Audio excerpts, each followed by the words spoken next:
7 o'clock. I welcome everybody and I declare the meeting open. The town of Walkerville would like to acknowledge the Kaurna people as the traditional custodians of the land we are meeting on today and respect their spiritual relationship with their country. We recognise the many generations of stewardship the Kaurna people have provided to this land and respect that their cultural heritage and beliefs are as important today as they were for their ancestors. I welcome people who are watching via video. We don't have any apologies. We do have a leave of absence, which is Councillor Robert Ashby, who will be returning on the 26th of October. I believe he's in somewhere where it's warm. It's warmer than here. Are there any leave of absences that wish to be requested? No. Confirmation of minutes. The minutes of the meeting on the 20th of September have been circulated to everyone. Is someone happy to move that they be a true and correct record? Thank you, Councillor Joshi. May I have a seconder?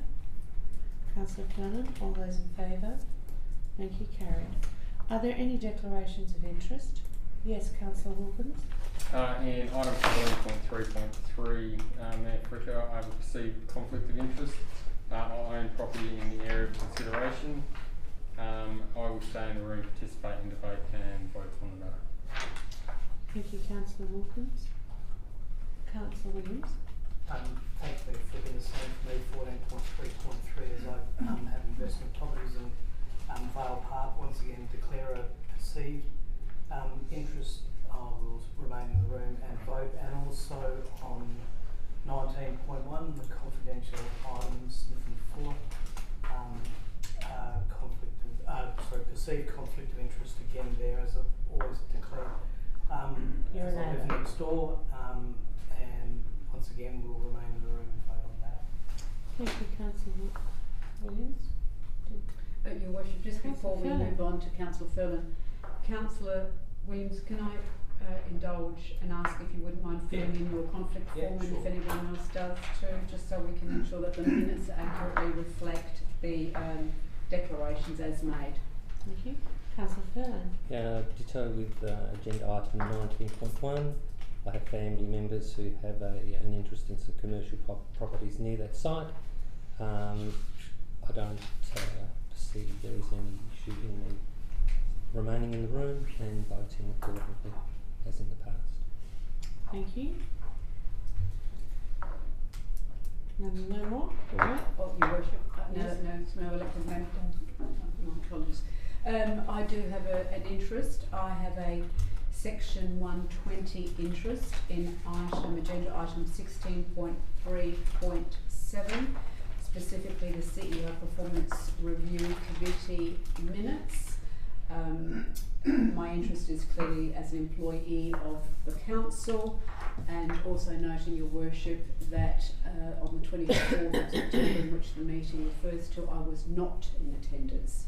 Thank you. No further conflict of declarations of interest. We move on to 4 deputations, representations and presentations. We have a deputation from David and Stephanie Murdoch regarding the residential parking restrictions along Arthur Street and the Avenue excuse me, in Medindi. I welcome David and Stephanie to the table. And I invite you to present to council when you're ready. Thank you.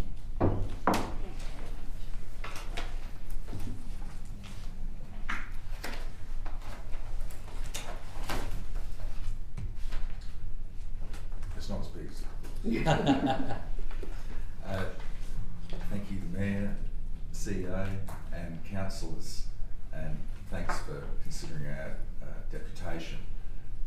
We're not here to take up too much of your time, as I appreciate you'd have a lot more important matters to be considering and covering tonight. However, I do suspect some of our comments might resonate given them the current issues with Scotty's Corner and Buckingham Arms. So a few brief words.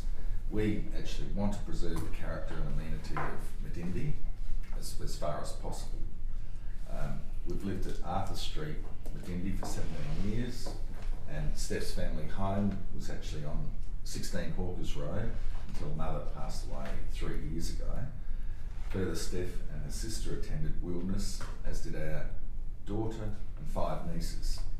So we feel very fortunate to live in Medindi and have our children go to Wilderness. In spite of being very happy with the education, we still recognise that the school probably hasn't been the best corporate citizen in terms of parking in the area. We've expressed our concerns to the school in writing a number of times as far back as 2014. The unique character of, I'll call it Lower Medindi precinct, is that it's isolated from public transport, shops and access, so it's quite a little unique pocket, and we don't want to see it compromised due to an accident of inclusion. I've read the external reports, and none of them actually specifically address the avenue or Arthur Street. And obviously the reports are very good, but by an accident of inclusion, just the way the maps work, it's more like we've been included because we fit within the area. Also, I think the avenue is arguably one of Adelaide's preeminent streets. And then moving on now, with COVID-19 and the 22nd century, the home work experience has actually changed, even in the last 12 months, dramatically. And every family has their own unique circumstances, but in our case, right now, we have a daughter and a boyfriend working from home, from our house, and both of them have a car. We have a son and his girlfriend studying at university, both with a car. So that's the children, but that's fine. We have 3 cars and a boat, so we've got 8 vehicles on our premises. But that's part of the reason we chose Medindi in a double block, because that gives you the opportunity to have space for that. So then we feel like we've been punished by being granted just one parking permit. And it's sort of a strange penalty, given we're living in a very quiet street, in a large home, on a large block, and we get one transferable. And also the tradesmen come, Steph has lunch guests, tennis guests, elderly family, the friends from the country. I grew up in the country, come visiting and staying with us. So it's it's cumbersome and impractical, the current restrictions, especially given that the avenue and Avenue and Arthur Street are quiet generally at all times. Even when the school there is a bit of spillover, but that comes and goes. And also the end result with the parking restrictions means that, like, we've got a double block, but it could actually encourage you to sell it and subdivide it, because it should create more spaces. And I'd like to think that Medindi keeps the tennis courts and the older houses to keep that amenity and unique character. So we're looking for, and the resolution does confirm that, we're looking for a pragmatic approach, not a one size fits all. And so what we did was we did a petition to all the people in Arthur Street and the Avenue, and we could get no's, but the majority were in favour of removing the parking restrictions in just those streets.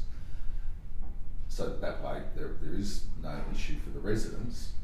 If, and the petition was written in such a way that there's agreed to have a right to review in the future. So if it was agreed to take signs down in the Avenue and Arthur Street and approved unsatisfactory, we'll put the signs back.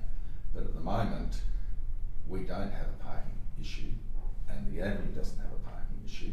And if there are wilderness people there, they're only there during school hours, not their school holidays. So it's actually, it annoys me that Hawkers Road is so busy, and that really does need something done from the school's perspective. Not you guys can't do anything about that. But as it is at present, we don't really have an issue. We don't need to have restrictive parking. And the residents of the petition, I went round and confirmed they agreed with that. Our thoughts. But if in the future, let's say, people started parking there and they're using public transport, which might happen when Scotty's and all that starts developing, then review it then. So, thank you for considering our deputation. I hope you see in favour of what our thoughts are, and all the other residents. Thank you very much. Are there any questions? Yes, Councillor Bishop. David and Stephanie, I live in Briar Avenue. Yes. Mary Lou Bishop. Yes. I'm fearful, really fearful, that we're going to open the floodgates if we have no parking restriction in your streets. And I speak from experience, and the council will know this.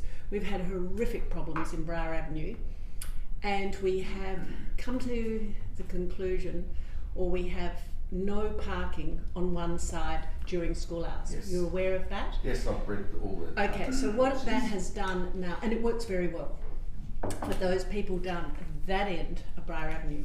I'm on the corner of Briar and Williama. Have you seen Williama lately? That has no restrictions on its parking. Our street doesn't get cleaned because they're there from 7 o'clock in the morning. Our street is filthy. We had to get council to actually give us yellow lines to come around the corner because they parked right to the corners, to the point that we couldn't get out of our drive. I'm not in favour of opening it up because I think you're going to regret it, but I don't know what the solution is, and I would like council and our administration to perhaps look at some alternative. Maybe no parking on one side, or resident parking only on one side, because trust me, wilderness will fill your entire street. Am I? Yeah. And that's the point. If that happened, we'd say, well, fine, put the signs back. If this doesn't work, put the signs back. So, Okay. Sorry, No. We've been parking there for many years. We've been there all that time and seen them park, move their cars, do whatever else. Sorry, No. Look, I understand what the issue is. I do share Councillor Bishop's concerns that we may not be addressing the problem, we'll be addressing the symptom, and then the side effect of that will be wilderness will fill that gap. I can bank on that, right? They will fill that gap, right? Because they have done that in the past. And the council has very little control over their requirements to have on-site car parking, and that's not going to change any time in the future, and as they continue to develop, that will continue. I do acknowledge that as residents, you have priority over those parking in that area there. So I'm more looking similar to Mary Louise, focus on what the problem is, not the symptom. And I think the problem, just off the top of my head, you're restricted to one transferable parking permit. If you had multiple parking permits, in effect that solves your problem and also ensures, and that's only one potential solution, right? But it also ensures we don't have wilderness or any other parties coming in taking up that space. Because the intention is to free up that space. Let's say the intention is to free up the space for your use. Someone else is going to get in before you. That's my fear. So if we can control who gets in, then ultimately that's to your benefit and still maintains this encroachment of commercial users, non-commercial users, schools and so on. So that's sort of where my thinking is. I totally understand the scenario, but are we looking at the best? Is that the best solution? Thank you, The one Councillor. you're proposing? That's my thought. Thank you, Councillor Farr. Councillor Williams. Thank you, Mayor Fricker. I like to just talk in general for a start around the parking issues and how they sort of occurred throughout the township well, for a number of reasons in the Dindy. Just recently, you may be aware we've implemented 3-hour parking throughout Gilberton. So Yes. that's side of Walkerville Terrace. I obviously read the recommendation from the council and read it through your petition as well. And my thoughts when I went through is almost a little bit of both. You've suggested about after a trial period, we would put, if it didn't work, we put the signs back, and we know that as the City of Adelaide have rolled out parking restrictions closer and closer, it's just been pushing more and more parking into the Walkerville Council area. One of my suggestions is to not do either or, but lob somewhere in between. And rather than taking the signs down and finding in 2 months' time we need to put them back, and you guys want them put back, and something that's made me think of this is obviously you've had a good wave of numbers on both streets of people that, and so I can appreciate the administration's recommendation obviously. I've seen before in different areas where they bag or cover signs for a period of time, whether that's an option, whether council looks at a recommendation that covers the signs for a period of 2 or 3 months or something or another, and monitors and sees what happens rather than going around and taking them all down and then having to put them back. So I'm perhaps, if I could ask the CEO her thoughts on that, because I know in North Adelaide they bag signs at different times. Whether that's the right method, I'm not sure, but you know what I essentially mean, to be able to cover them and easily take them down if you need to.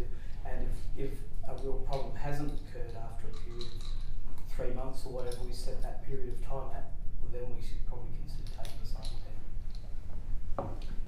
Your Worship, in response specifically to the question of bagging the signs, yes, that is achievable. Whether or not that's an acceptable solution for the residents, one of the concerns, as I understand it, is the signs themselves. David and Stephanie, correct me if I'm wrong. That just having the signs remaining on those streets and being bagged may not be the desired look that the residents. Have I misrepresented you in any way, shape or form? Well, it was a concern. I call it visual pollution, but I'm certainly flexible. I don't think that is. Okay. I wouldn't be certainly. That wouldn't be something. I just don't like the look of them, but I don't. That's not a deal breaker. Right. And I thought exactly the same thing, that it would be about the amenity as well, but then if there's some way that we can reach a compromise between the two. And Your Worship, I'm going to call upon the group managers just to remind me, but my memory is that there aren't a lot of signs that we're actually talking about. There's probably less than a handful that would be applicable in those areas. 3? It's probably 4. That's correct. Yeah. That's Yeah. correct. So it's not a massive amount. 3, Your Worship, we would still need to install 2 M3Ps, or sorry, 2 new entry signs at Herbert. If Herbert's excluded, we would have to just do some stuff to show that we're the end of the 3P, because the signage that shouldn't come into there, so we just have to, there'll be some change of signage, so we wouldn't be able to remove it all. Even with a bagging solution, there would need to be some signage. Well, I would still suggest that we do it rather than going revisiting when there is a problem, that we do it for a trial period and monitor. Thank you, Councillor Williams. You can raise that then during the agenda item. Councillor Coleman, you have a question? Councillor Thurman raised the subject a minute ago about additional permits for the street. To be issuing additional permits for your parking, would that resolve your problem? No, because who do you give the permits to? Why should we pay for the permits? But also, people that work at the house as well, you give it to them and then you expect them to give it back, but then they forget to give it back, and then the next person has also forgotten to give it back, and then that person gets a fine because they don't have it on them, and then it's just takes away the freedom of living in the house. Okay. Are there any further questions? If not, we've got to move the motion first about receiving and noting the deputation. But before I do that, we'll do that first. Would someone move that Council receive and note the deputation from David and Stephanie Murdoch? Thank you, Councillor Bishop. May I second it? Councillor Furlan. All those in favour? Thank you. Carried. I would like to move the agenda item 11.1, which is to do with the petition. While the Murdochs are still here, would someone move, if you're in agreement, would someone move that we do this? Thank you, Councillor Wilkins. Second is Councillor Conlon. All those in favour? Thank you. Carried. So if we go to, thank you very much, by the way. If we go to motion 11.1, are there any questions regarding the recommendation? Yes, Councillor Wilkins. Thanks, Mayor Frigga. I guess my only concern is what kind of precedents do we set if we went through a suburb-wide community consultation process on this. I believe it took up a number of council meetings for us to resolve on certain areas and come to an agreement on this. I'm just concerned that if we start putting pockets that will potentially get flooded with this, and obviously the signage comes at a cost to council, for us to take that down potentially, or understanding Councillor Williams saying that bagging it is an option for a period of time to see what effect it is. My concern is, what kind of cost to council would it be to go back, change what we've got in terms of residential parking policy, and then move back again, potentially input signs back up? Through your worship, in terms of removing the 4 signs and installing a couple others, we've already got some spare signs, so the cost would be minimal, some time for the field staff to go and install some new ones. So if you're putting a cost on time, it's probably $300 or $400 in this case. But you're right, then if that is to then be spread across other areas that want pockets, in some small pockets it'll be okay, but if you start doing that, then you're going to have to have additional signage to end it, start it, and we'll end up, what council resolved was to try and minimise the signage. If we stay with pockets everywhere, then you will have to look at signing every individual street to say these streets are restricted, these to identify it, where you can't do a zone. But in terms of this solution here, the bagging and removal of those signs would be a minimal cost. Your Worship, if I could just come in at that point too. The other conversation piece of this is, at what point would we be required to go back out and consult? So, council has consulted in relation to getting the parking restrictions. If this recommendation is endorsed and accepted by council, we're recommending that it comes into effect immediately, and that's driven based on the strength of the petitioners. So there would be no genuine requirement to consult, but rather to inform, to let the community members along Arthur and the avenues know that they've been successful with their request.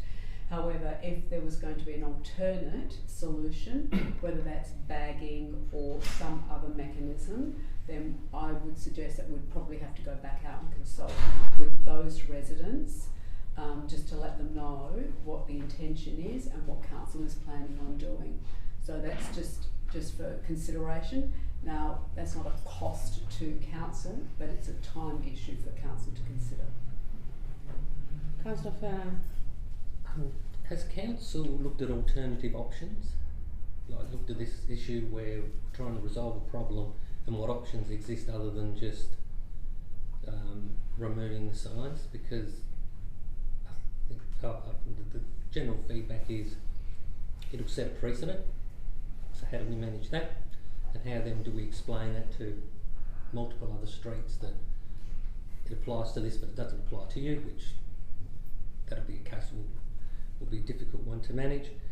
Then the side effects of you having multiple unrestricted areas, you'll find that it then just compounds the problem.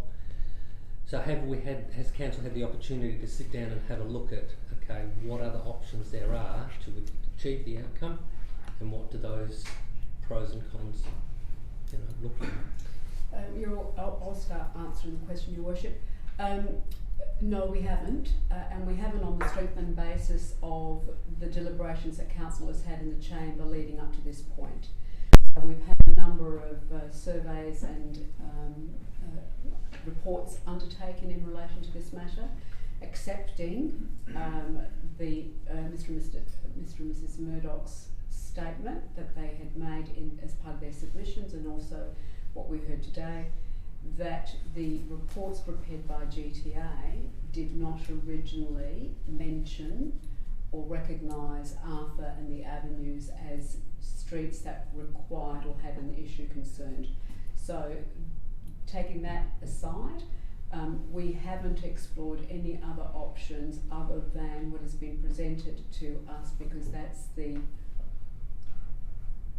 desire of the residents, and hence what has been put forward to us by the petitioners. And in my discussions, the Mayor and I did meet with the Murdochs. We did discuss alternatives. We talked around it, but the position that was put to us, driven by the concerns of the residents, is that the signs were to be removed. That was their preferred and that was their preference. And everything that has led to this point has been driven by that particular item. So we haven't explored anything further other than what has been put to us. Councillor Bishop and then Councillor Coleman. What are the residents of Arthur saying?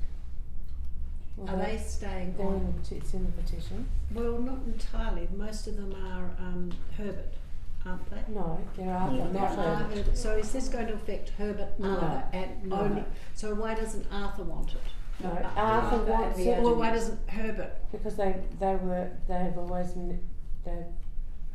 Oh yes, the I'm getting. responses from the Herbert Street residents no, wasn't they don't substantial wish to to the do it. point that it was significant for them to advance. So there's only 3 responses, and one of the 3 was a dual owner of a property, I think, from memory. They were no, and the others were yes.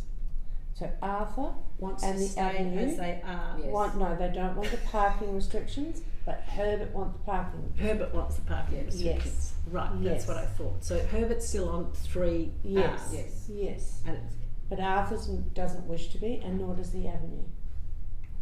right.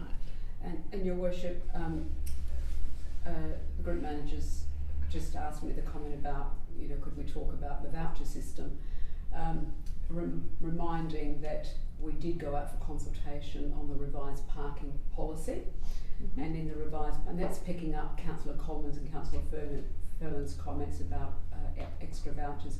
We did consult on that, and that information is going to come back into the chamber in November, and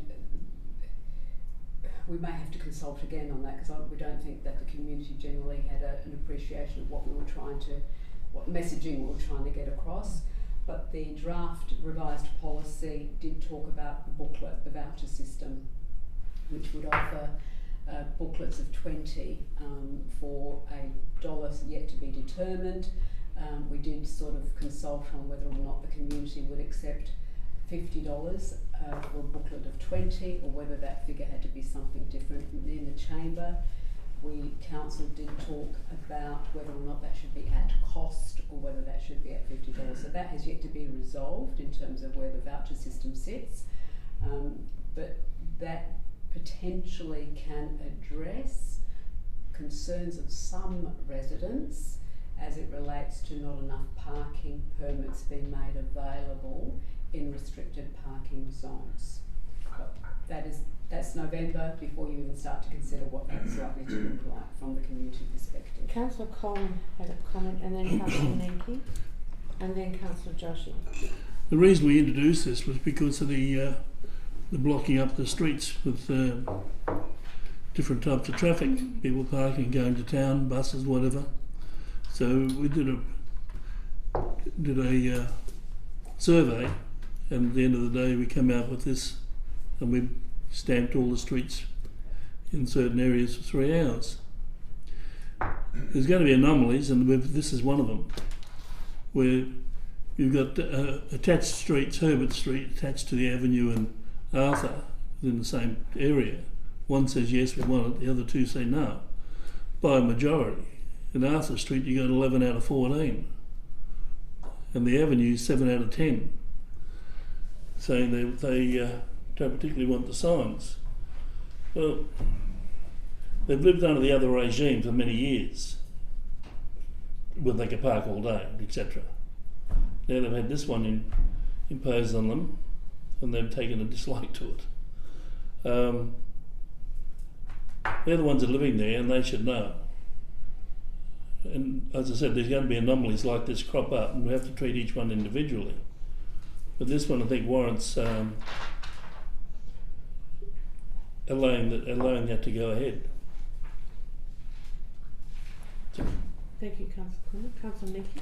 Thank you, Mayor. Just to be clear with the CEO of the voucher system, that would obviously that is one voucher per moment, and then so if a tradesman was to, picking up on your point earlier, if a tradesman was to have a voucher and they drive off, we don't need to have that returned to them. So the voucher's not reusable. That's right. So I think it's a valid point to consider. Thank you, Councillor Joshua. Like I was. Do you want to take your mask off? Yes. Thank you. I was saying it sounds pretty interesting to know that the residents have this concern. But I was just wondering, where do we really draw the line, and how would we really know?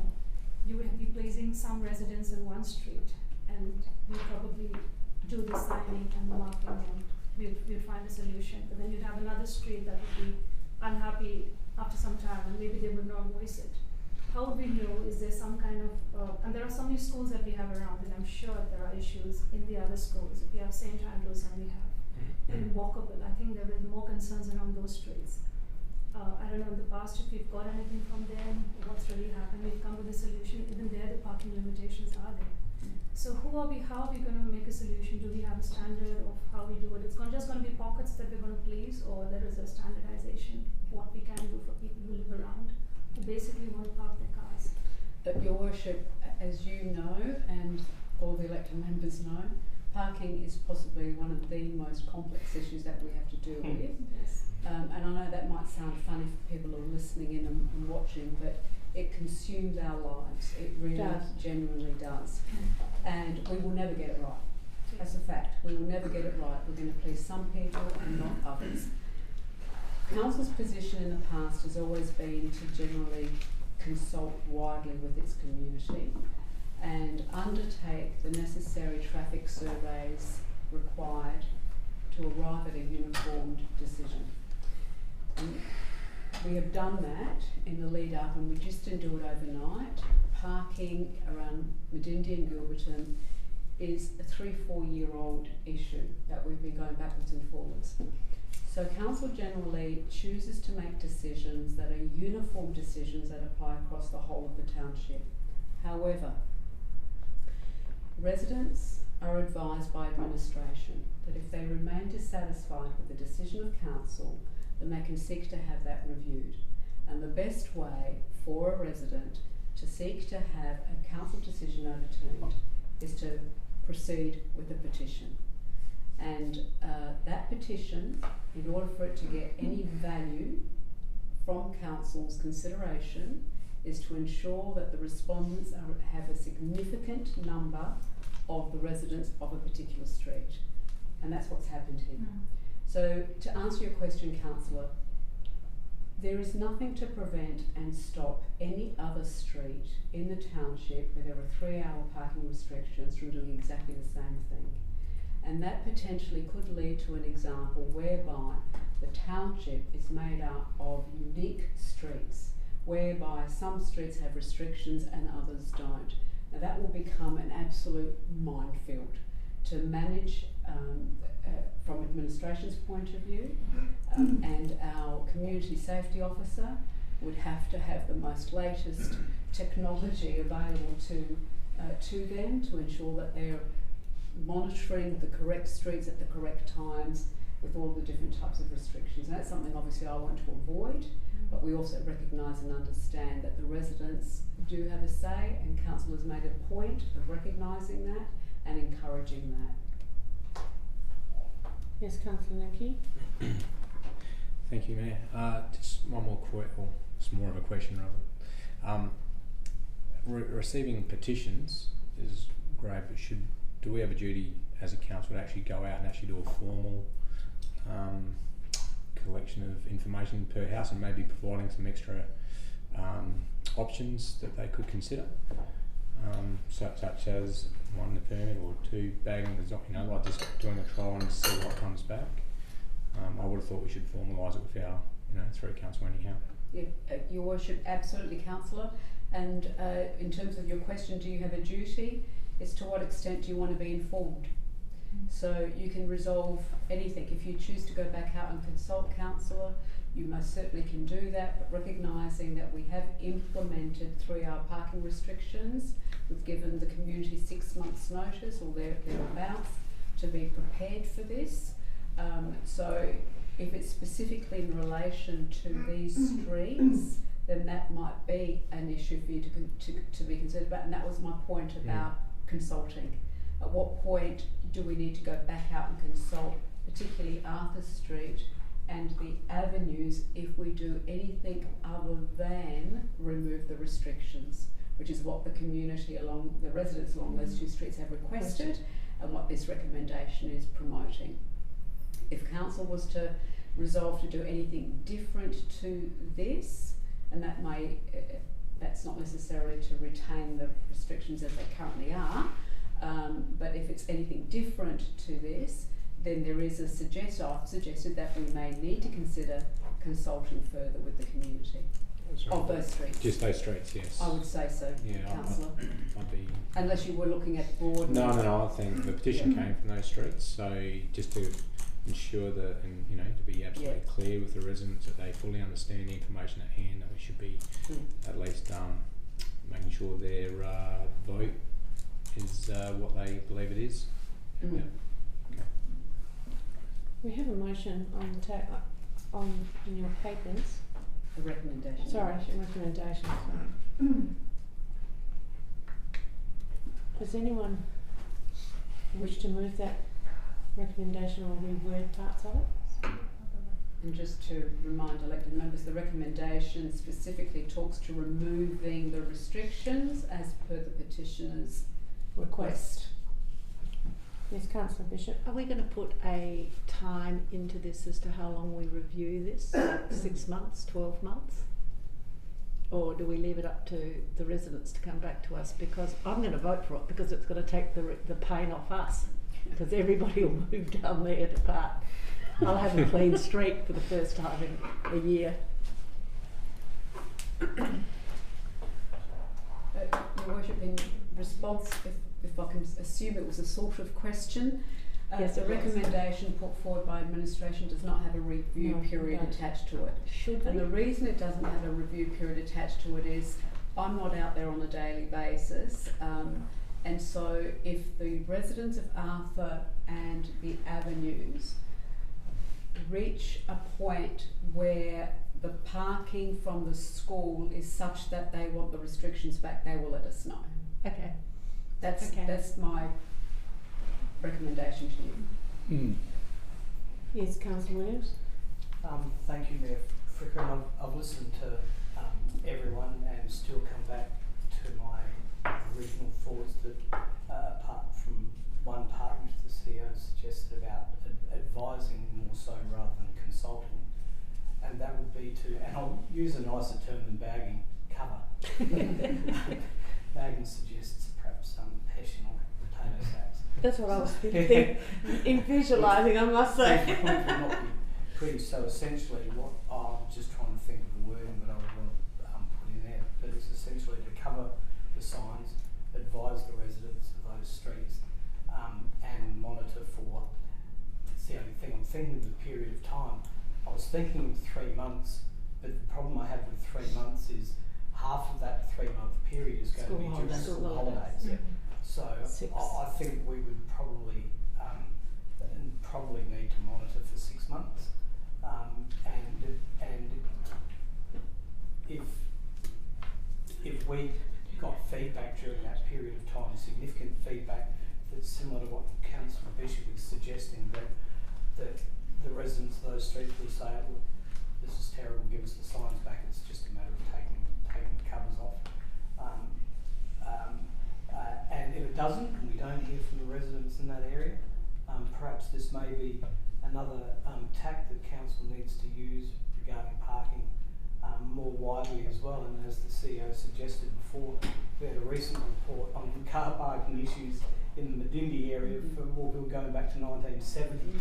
So it's certainly not a new issue, but that would be, having listened to everyone, that my suggestion would be that we cover the signs, that we advise the residents in the affected streets, and that we monitor for 6 months.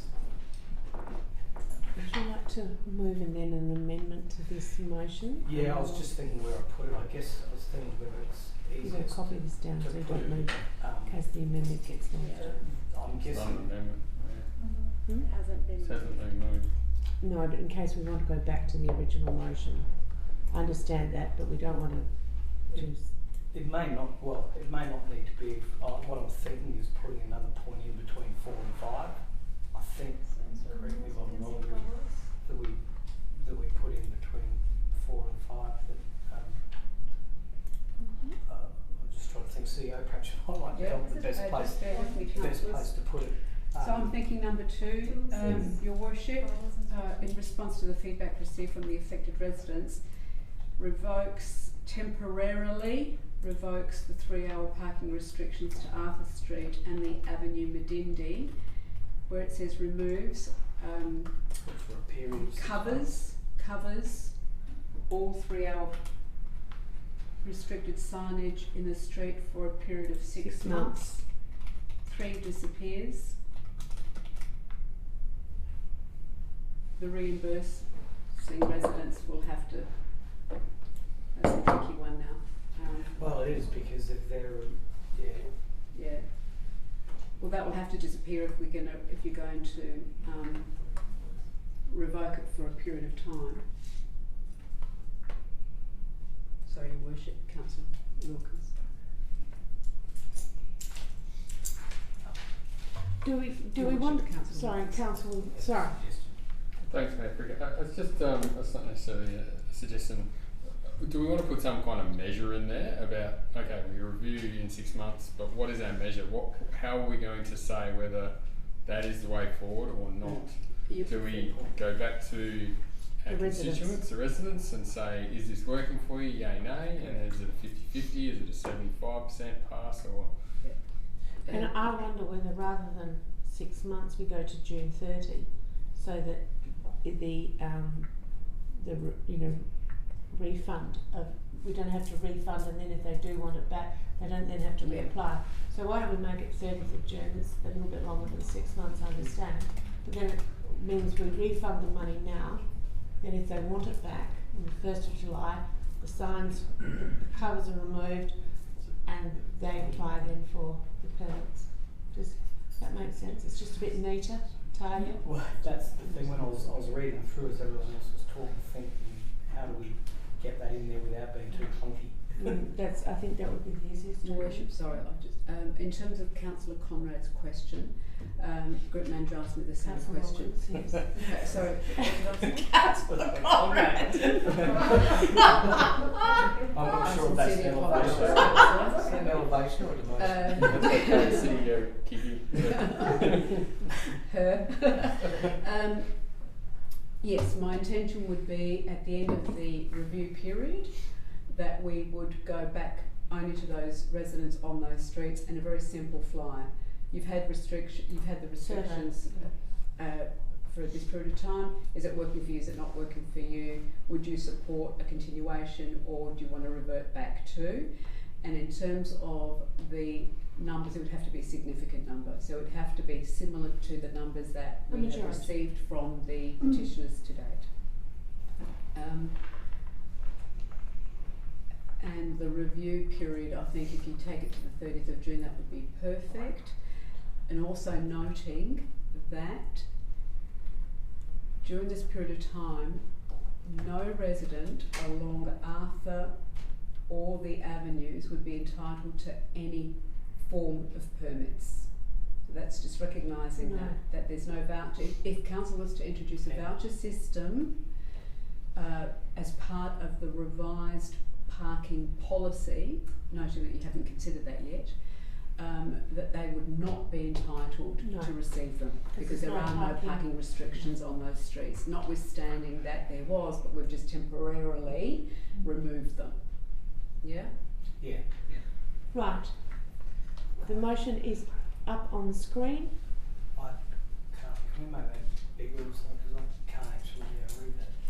Let me just check.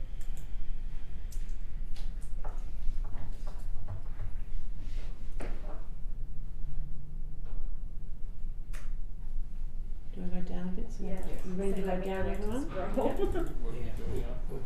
sure if they've put that in there, it's about the review. Yeah, I was gonna- Councillor Mencken? sorry, I think I just heard Councillor Williams pick up the same. The what's our measure? Are we gonna put in the actual motion that there should be? We should I be, like correct. what CEO suggested, a significant number.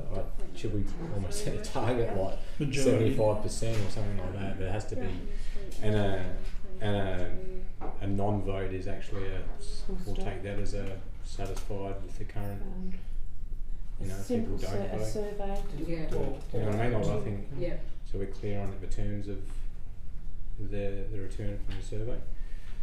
Do you know what? It should It's a be good a idea, majority. yes. Mayor Yeah. Fricky, you could put after that, I Majority think it should be a of significant affirmative. majority, and Yeah. we should say like a 75. Let's not say something that's weighted. Which is 'cause what it is now, if it was a 75%. 51-49, I think we almost get back to. So Yeah, someone that's might right. move out of the street next week, and then all of a sudden it flips back up. Yeah. Yeah.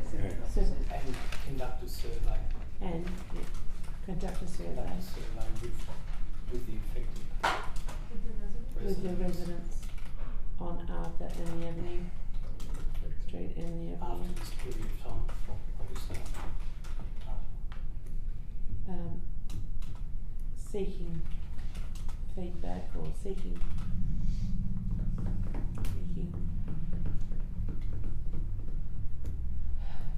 I actually think, That's I'm not sure that you need to confirmation. go any further with the segment, you just conduct a survey with the residents after the street and the avenue after this period of time, because the CEO is perfectly capable of it. She basically told us Told what a what we're survey gonna would do, be yeah.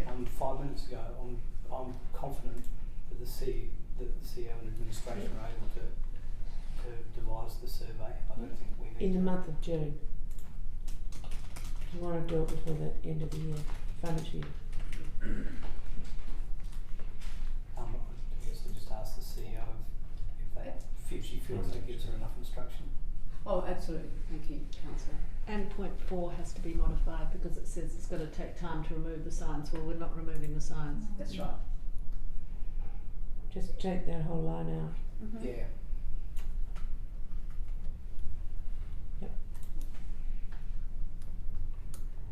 Just one other thing that I would ask on number 4 there too, and just once again, opinion from the CEO, is talk about coming into effect from tomorrow.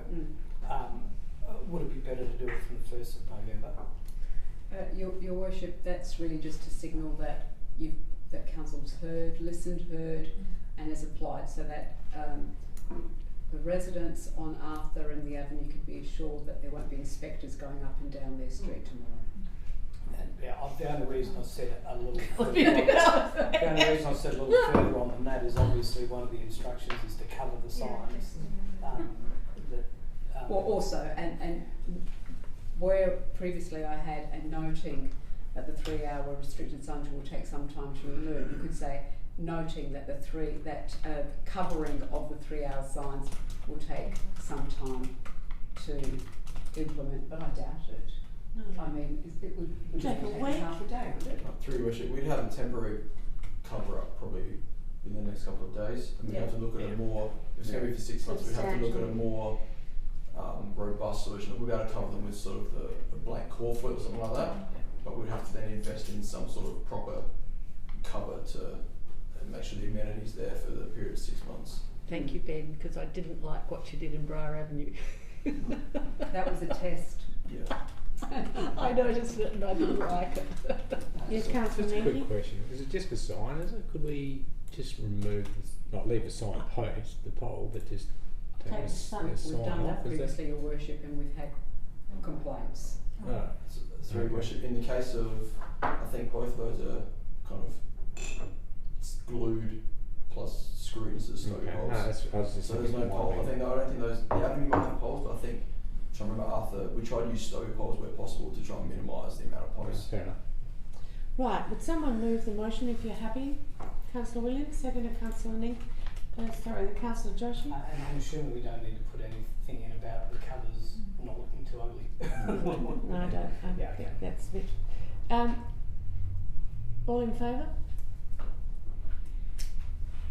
Against? No, I'm not against. All in favour then? I I didn't put my see your hand hand. Everyone? Daniel's are the way. Unanimous, thank you. It's carried. Thank you very much.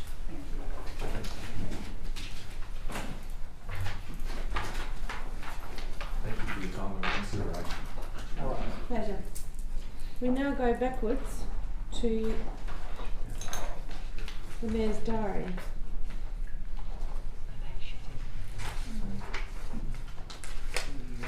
The Mayor's Diary has been circulated to everybody in your agenda papers. Does anyone have any questions on the Mayor's Diary? If not, would someone move that it be received and noted? Thank you, Councillor Bishop. Seconded Councillor Joshi. All those in favour? Thank you. Carried. Reports from elected members having attended conferences or seminars. Does anyone wish to present any reports? Did you say yes? No, sorry, I thought there was a report saying of my mistake. We'll move on then to reports from elected members having attended subsidiary board meetings. Councillor Bishop, you wish to? I was going to comment when we did the minutes further on, Okay. but I can do it now if you want me to. If I can comment on. We can just be brief and do you want to take your mask off? It's easier to hear you Yes. without your mask. So basically I was just going to give an update because there are two sets of minutes in that section. The ERA water team, and I call it a team, continue to meet with the politicians. We have met with Rachel Sanderson a couple of times, Vicky Chapman, and she is excellent and she follows up all the time. And why we're going to see the politicians is we're looking for outside funding. We are looking for both federal and state funding. We've been to see James Stevens, who is the federal member for this, was Christopher Pines. Sturt. Yes, thank you. Took Christopher Pines' place. We saw him on the 27th of September. We went and saw David Spears last week on the 13th of the 10th. David Spears is the Minister for Environment. We've written to Steve Georgianis, who's the opposition in Adelaide. He's the federal member for Adelaide. Correct, thank you. We are looking for federally, it's called off-farm money for saving the Murray-Darling, and fingers crossed we'll get some of that. That particular money, if we get it, will be used to solve the issues in Burnside. Now, one of the issues in Burnside is that they want a lot more water and we can't provide it, we can't get it to them. So Jeff Tate, who is excellent and now is chair, and Wally Lieselo, help me James how you pronounce his name, doing a great job, and they are thinking, they're problem solving, and Jeff Tate knows the public service inside out, so he has a lot of contacts within that group. The other interesting thing that they have done is create a spreadsheet, and that spreadsheet enables them to immediately look to see whether ERA Water should be paying for the connection or whether the connection is not worthwhile doing financially. So in the conversation, immediately in the conversation, they can plug in the figures and they say, we should be paying, we should be putting that pipeline in place because the return is so great. So there's a lot of energy and excitement going on in Air Water, and I just hope that some of it comes across the line and it will turn the whole scheme around. We've also been given access to more water off the Torrens. So at the bridge that goes over at OG Road, there's a weir that we're now allowed to take more water from. So we've got lots of water to sell. It's exciting. Thank you, Councillor Bishop. Any questions? No? Thank you very much. We'll move on now. Questions from the gallery? CEO? Your Worship, as of 5 o'clock this afternoon, there were no questions received from the gallery. Thank you. Questions without notice, members? Are there any questions without notice? No? Questions on notice? There are none. Motions without notice? Or do we have any motions without notice? We don't have any, therefore, no. We don't have any motions on notice. We now move on to 14.3.1, which is the annual report. I must say it's very impressive.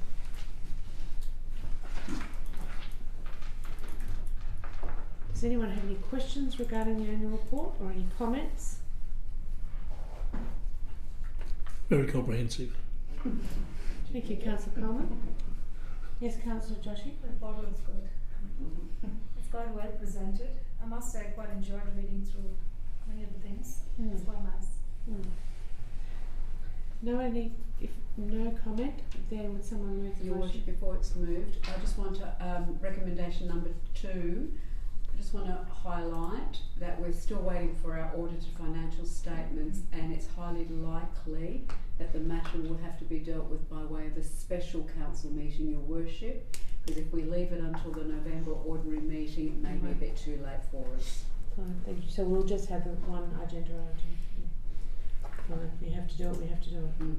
Yes, Councillor Williams. Just a question, Mayor Fricker, regarding that we're having a special meeting, was whether we will have whether that will have been through audit committee prior to that special meeting. No. Through Your Worship, the timing is such that unless we can call a special audit committee meeting just to do with the audited financial statements, we'll see what we can do. We do have an audit committee meeting coming up, and I just can't recall. We have November the 3rd is when we have our audit meeting. Oh, so we might be able to do that, yes, thank you, Your Worship. Well, I mean, obviously the reason why I'm asking is because it would be good to have their opinion as part of that, Thank you. before we say, away you go. So. But yeah, the report's really good, well done administration, and it's really, it just continues to actually get better each year as you tweak the little things and see where you can do better. And obviously in any organisation it's pleasing to see when you do each year continue to make improvements. So would you care to? yeah, happy to make. Thank you, Councillor Williams. Can I have a seconder? Well, actually, unless I wanted to put in there and that the audit committee. I will take care of that, there's no need, Councillor, Okay. Yes. I'll put so Councillor Joshi, thank you. I'll put the motion. All those in favour? Thank you. Carried. Thank you, Sarah.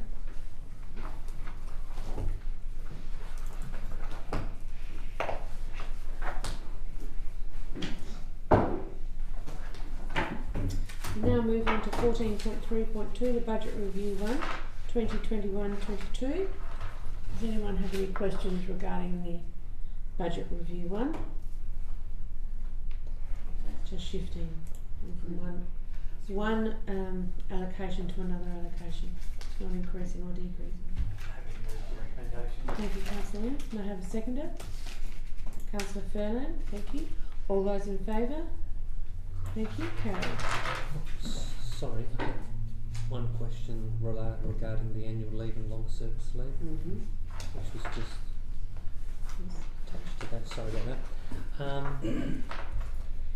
Given whether it's a significant number or not, in terms of dollar value, is there a timetable to try and manage that annual leave and the long service leave?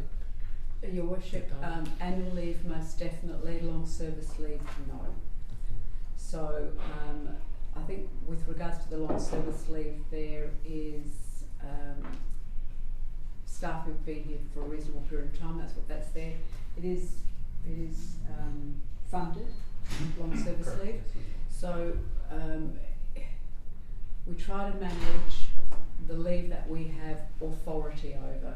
The long service leave is a bit tricky to enforce people taking it. Okay, so you can't request people, you can't enforce, you can't force people to take their long service leave. You can force them to take annual leave and roster days off. They're time off in lieu of overtime. Right. Okay. Well, thank you. Right, we move on to 14.3.3, the Suburban Boundary Realignment Renaming Consultation Report, which is the printed report from the presentation from the formal gathering. Does anyone have any questions regarding the report or anything in the papers? Councillor Nenke. I've got some questions with the report. Thank you, Mayor. Sorry, I should have addressed you.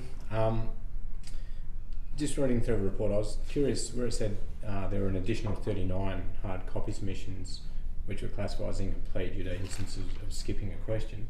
Was that where the first question was yes and no, and they completed no, therefore they didn't complete the rest of the survey? Or through the chair, that's correct. If they had missed any of the questions and it wasn't completely obvious in their comments, then it was marked as incomplete, because on the survey, if you're doing the online Survey Monkey, you physically had to complete them to go through. But you can understand their confusion about that. They said no, so therefore they don't. I know there was the option D, but they've already said no. They felt probably they didn't need to address it. If it was in their comments and it was obvious that that's what it was, then that was taken into consideration. But if they didn't complete the survey, then it was marked as incomplete.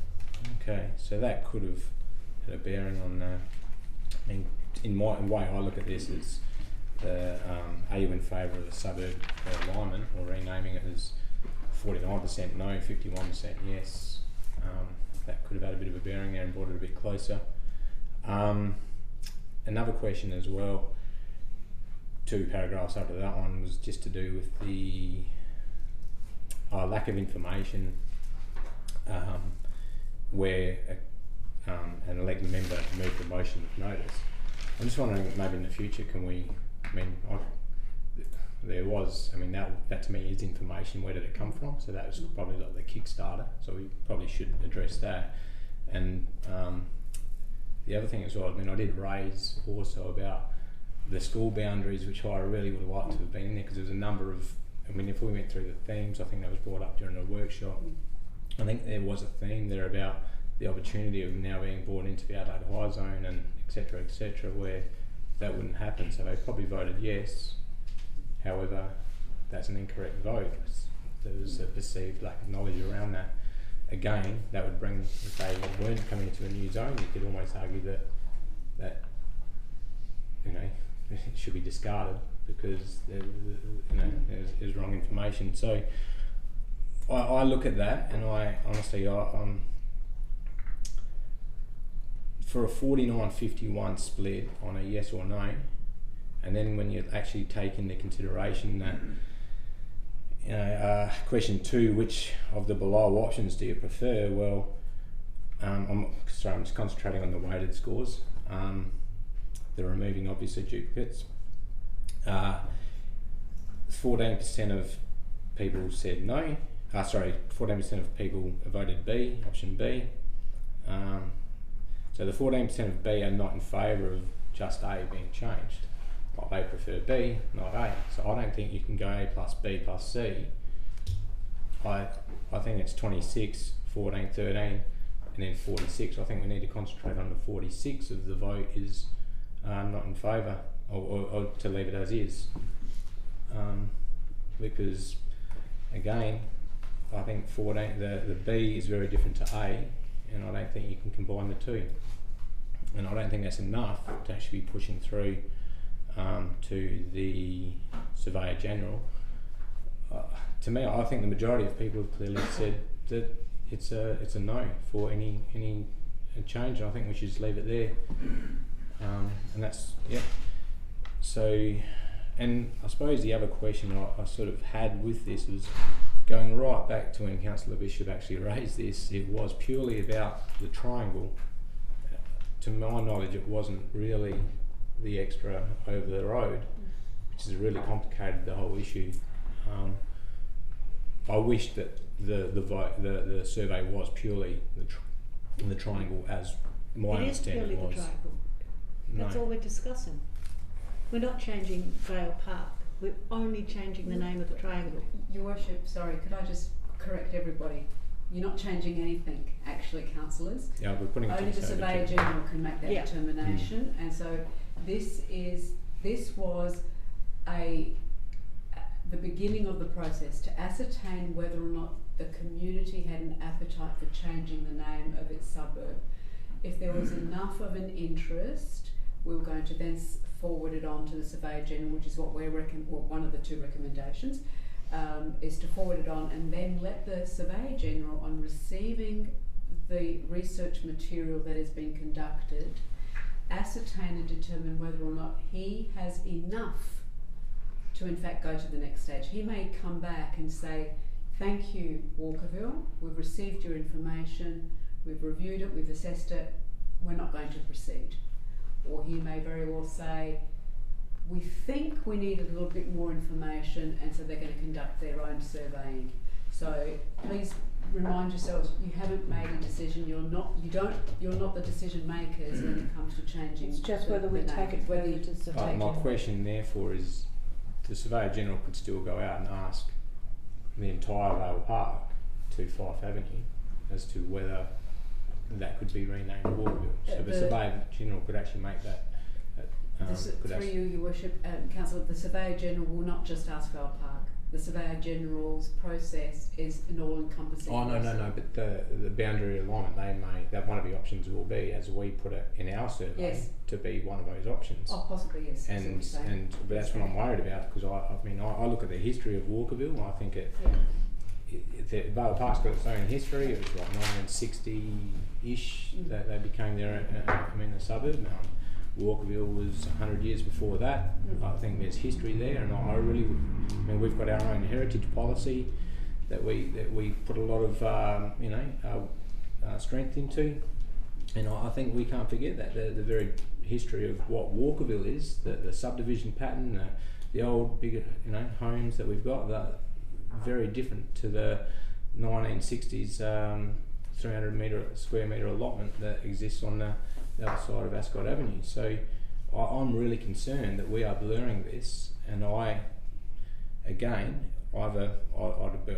always be happy to go back out and survey just for the triangle, to make it clear to the Surveyor General whether that was the actual intent of the motion. If not, I'm actually inclined right now to move an amendment that we take the data for what the response rate for what it was, given what we've just addressed about the no and the clarity of what school zones, the way that could swing a vote too. And I think a 50-50 is pretty much leave it as is. So I'd be happy to move an amendment. And Councillor, on that point, you don't need to move an amendment, because the second part of that. Or just vote. So how do we go about that process? You just move that council note the final consultation results and the action research statistical analysis report, and resolves not to proceed any further, if that's what you're proposing. Unless you'd like to wait for some further. I would like, no. As long as I can have the floor. Yeah, no, absolutely, go for it. Sorry, I'll leave it there. Thank you. Yeah. You wish just. I do, but I think Councillor. Thanks, Mayor Fricker. Councillor Conrad speaking. Sorry, Councillor. I think there's a lot of talk about history, and there was a lot of confusion, I think, in what residents recalled as the history, and I think I'm a little confused because I look at the beautiful maps of the Dawn, our glass doors and windows around here, and it clearly shows that North Walkerville proceeds over Lansdowne. Now, can council give us a firm guidance on what the boundary was, what the 100-year boundary was, if there was a 100-year boundary, or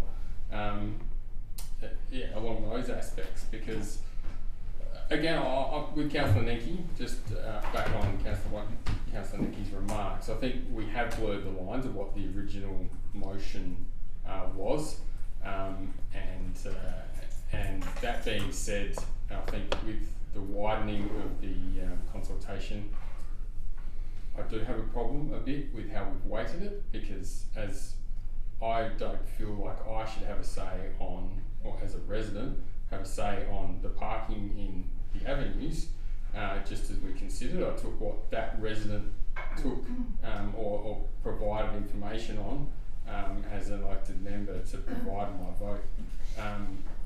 But that being said, I think there's a couple of things to clear up. One is whether we're actually addressing the original motion. Two, what is the actual history of the area that is considered within the motion.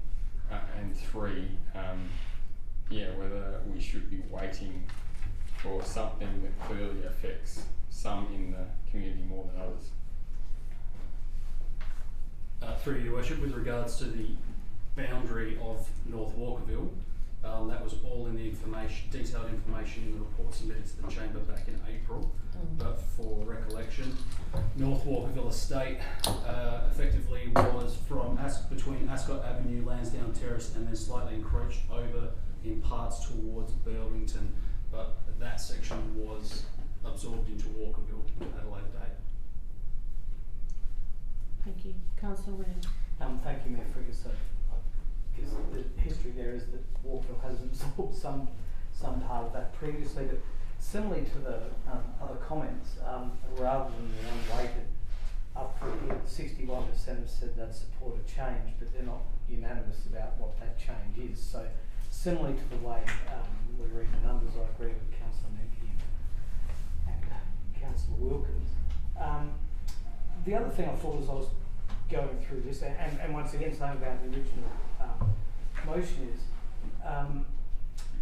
and whether we go back out to the community, if council actually had a position on the matter, because I don't actually think council has actually formulated a position on the matter, and I don't believe we've all discussed and said, yes, I believe really we are only just talking about that triangle. I don't think we have ever actually done that. And so my chain of thought, and I know this probably sounds tedious, but my chain of thought is that we have an informal gathering in relation to this, because I don't think, by sitting here tonight, I don't think we would be able to work through it and come up with something that everyone's going to be happy with. So that's we're not. We're only going to refer this to the Surveyor General. We've gone out. We've sought feedback from the residents of Walkerville, the town of Walkerville, whether it be weighted or not. The results, whichever way you look at it, there is still a majority that are interested in changing their name slightly. I don't think it's us to have because it has to go to the Surveyor General. I don't think it's us to have a cohesive, brief agreement on what it should be. I think it has to go to the Surveyor General. It's for us to determine whether we believe there is enough interest, and I think there is enough interest that we go to the Surveyor General, and then with the Surveyor General, this is his space, not our space. He then knows, the department know exactly how then to and who to speak to, taking into account what Councillor Nenke said, the historic element of it. Making sure everyone understands the schools are where the schools are going to be regardless, and will only be altered based on population. I know it goes, around South Australia. This is a long time in the making. Well, which is actually exactly why I think that we should formulate some sort of position, because the original motion to a degree was asking that, and if council's desire is to change that or to entertain changing or putting to the Surveyor General that triangle and that triangle only, it depends whether council thinks they want to give themselves the best opportunity, because in my mind, the numbers that are there at the moment, and I'm not sure if other members agree with this, the numbers that are there at the moment, I believe that it would most likely be rejected because there's not significantly enough in favour of any one particular option. That's my personal opinion. Well, that's why. That's for the Surveyor General. I don't know. That's right. But that's. And it will depend on their results, not ours. Yeah, absolutely. I agree with you completely on that. So that's why the motion is that we send it to the Surveyor General, saying we believe there is a case, but this isn't our area of expertise. Thanks, Mayor Frigate. Just, do we know the actual process of the Surveyor General will undertake? Yes, through your worship. The Surveyor General will consult with the community, police, emergency services, Australia Post. There's a provision within the Act for them to consult with any neighbouring councils that they may be impacted by, consult with the Department for Education, any other statutory body that would be impacted, including other businesses as well. So it's quite a comprehensive process. It's undertaken for a period of 28 days, and then he collates any relevant information. There's a statewide, on the website there's basically in the Gazettal and on their website there's a request put out for any interested parties to put submissions forward. Yes, Councillor Furlong. Is there a cost to the council to proceed to the next stage? Through your worship, there would be a cost, a small cost. It's basically a contribution towards the consultation process, indicated previously of up to about $5,000. I think your report, through your worship, I think the report suggested that possibly up to 10,000. Possibly up to, but given the size of the council itself, it could be less. Be about 5. Yeah. Thank you. Councillor Bishop? My only comment is that I have not spoken to anybody who lives in the Triangle who has said they don't want it. Yeah. Every single person has said they would like it. And last Wednesday night I was at a dinner celebrating 60 years of medical research in South Australia, and the girl sitting next to me, whom I had never met before, said, Mary Lou Bishop, Walkerville Councillor, oh my God, we live in the Triangle. Thank you for bringing this to council. She said, we bought my grandparents' house, and her grandparents could never understand why they weren't part of Walkerville.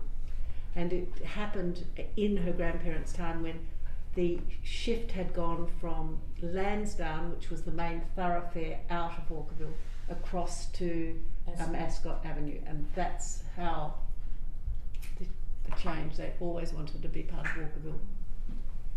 Yes, and I agree, and that's why I think we need to give it its best possible opportunity. So I agree with Councillor Bishop, but perhaps it was going to be a question to Councillor Bishop's comments to the CEO regarding, are you able to define in the motion there what preliminary would mean? So would we be likely to get information back, or would it just be an immediate squashing? It would be. Yes, that's right. Yeah, it would be. He said that if he says no, we have to say advancing.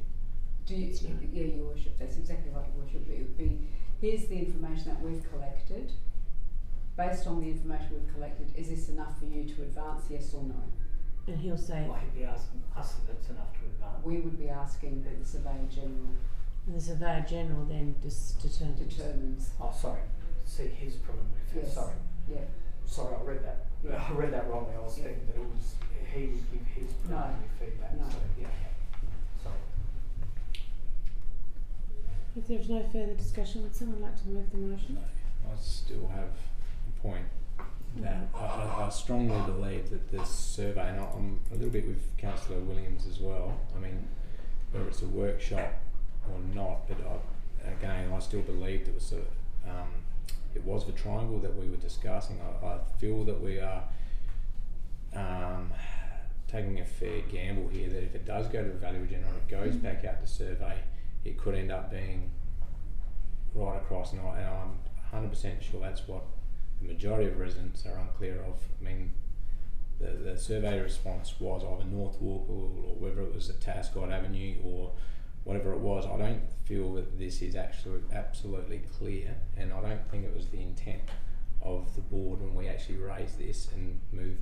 I don't feel the survey has actually nailed that, and we've got to be.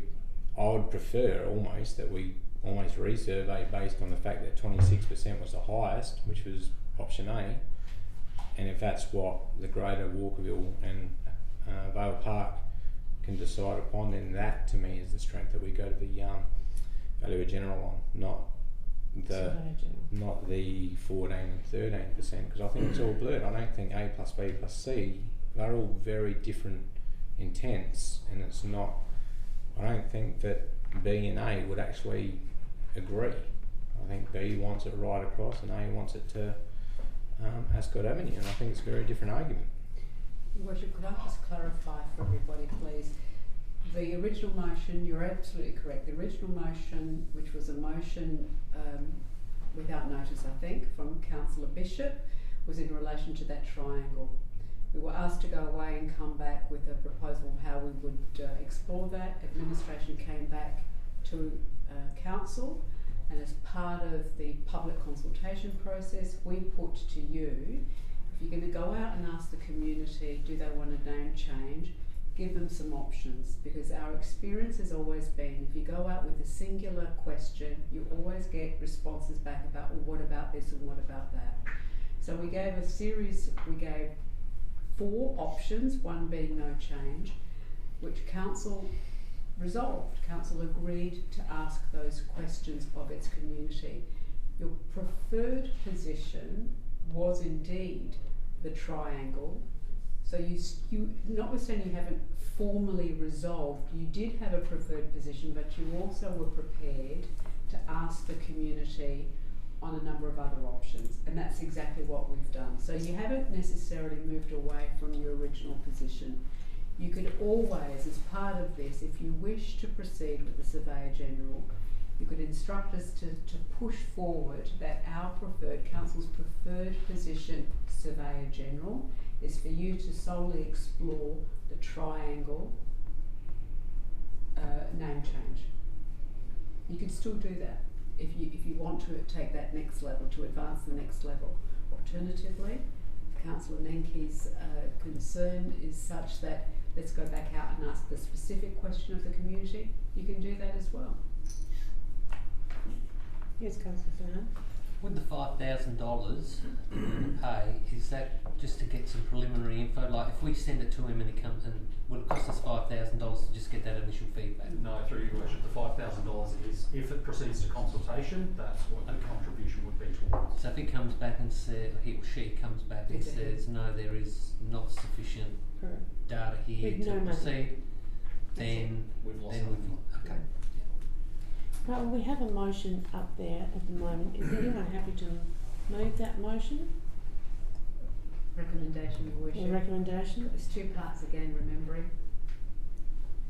Sorry, what was the other? The second part. Oh, sorry. Yeah. Sorry. Sorry, yeah. Right down the bottom. I'm happy to move the first part, saying that we go to the Surveyor General. Thank you, Councillor Bishop. Is there a seconder? Yeah, I'll second that. Thank you very much, Councillor Coleman. I'll put it to the vote. All those in favour? Against? Carried. Sorry, can I call a division on that too, please? You may. All those in favour, would you please stand? Call out your name. Councillor Joshi, Councillor Wilkins, Councillor Furlan, Councillor Coleman and Councillor Bishop. And against, Councillor Williams and Councillor Monkey. You want to leave those in the Thank you, everyone. We now move on to 14.3.4, Community Engagement Charter. Does anyone have any questions regarding the Community Engagement Charter?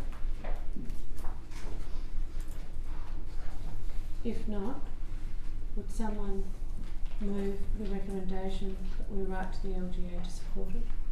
Thank you, Councillor Wilkins. Seconded, Councillor Fern. All those in favour? Thank you. Carried. Green Adelaide National Park City, 14.3.5. recommendation is there. Is there any questions regarding this? If not, would someone move the recommendations? Moving Councillor Fernand, may I have a second? Councillor Wilkins. All those in favour? Thank you. Carried. Move on to 14.3.6. The revised cemetery and memorial policy and new cemetery management agreement. Councillor Wilkins, you have a question? Yeah, thanks, Mayor Fricker. I did. Yeah, sorry, I'm looking at the revised cemetery and memorial policy, aren't I? Just to make sure. I'd just like to understand what the consideration around the 50-year lease was. My understanding that the typical 100-year lease, and noting that this is for cremated remains, I believe, but 100-year lease was, I guess it doesn't really affect anyone that's still living that wishes to, I guess, honour that person, his interment, whereas a 50-year lease might bring up, I guess, a lot of emotional strain on people, but I just wanted to understand what the thinking was around the 50-year for the typical. Through your worship, perhaps Councillor Williams and Councillor Lanky may be able to add some light to it, but the 50-year lease is effectively the standard under the Cremations Act at this present time, Burials and Cremations Act. The 99-year lease are generally viewed in perpetuity, and that can draw greater revenue, but the thinking was that the 50-year lease term is somewhat aligned with the legislation and operations of the cemetery itself. Councillor Williams, would you like to add anything further to that? Only that I'm just going from memory here. Scott, that you at 50 years it can be renewed. 50 years it can, it can be renewed for an additional 50 years if the party wishes to do so. Yeah, so that's the fallback that by default gets you to the 100, because obviously for a lot of people or families 50 years clearly may not be enough, but they do have that option. And then I guess it also then at the same time also gives council the opportunity that if after that period of time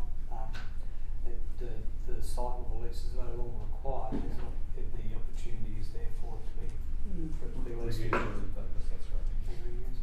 Just wondering whether we could have, sorry, Mary, No, that's all right. just whether there's a 50 or a 100-year lease. Just understanding that. I was thinking of me personally. I was going, oh well, if my parents were there, and maybe not my parents, maybe my grandparents were there, and then after 50 years of their interment, I had to go and say, oh yeah, I want to renew their lease, whether it would be an emotional strain or not. Whether you might say, well, I want to go for a 100-year lease off the bat, pay a bit more. But if I may share something, going from what you've just said, not at this cemetery, but my father bought a joint plot when my parents were still alive, and my mother died when she was quite young, a lot younger than my father died. So he said, he did laugh, and he said, I'm going to have to renew it because by the time I get there, it will have expired, because my mother had been there for so long. Now, he was able to say it to us he had handled her death by then, but it still caused him pain, but it just, because he thought he was doing the right thing by buying a joint plot, and she dying so early, that's when it sort of kicks in. And your worship, that is also true of people that purchase allotments up front as well. If someone was to buy it now with the intention of potentially occupying the site, so to speak, in 20 years, it means they would only have the 30 years remaining on their licence itself. Sorry, Councillor Bishop.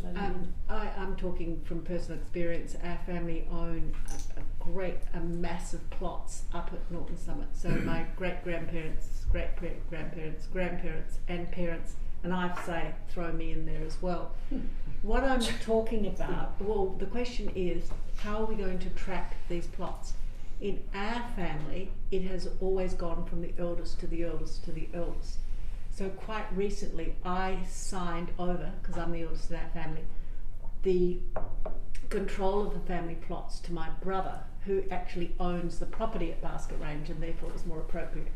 Have we got in this, and I didn't see it, any means of tracking who is going to be responsible for the renewal of the leases? We have 100-year leases on our plots.